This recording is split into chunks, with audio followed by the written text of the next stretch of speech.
Surgery is complete.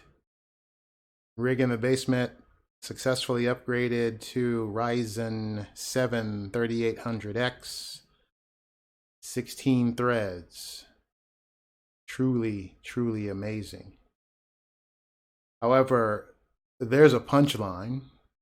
Turns out that the challenges that I was seeing with audio delay in OBS had zero to do with compute capability. Turns out in the advanced audio settings for OBS, if you go in and tweak the audio delay for the audio input device in question, in my case, I tweaked it to be 1200 milliseconds, you can achieve perfect video and audio synchronization. Note to self. Not a bad day in any event. I now have a system with 16 threads of compute capability. I'll call that a win any day.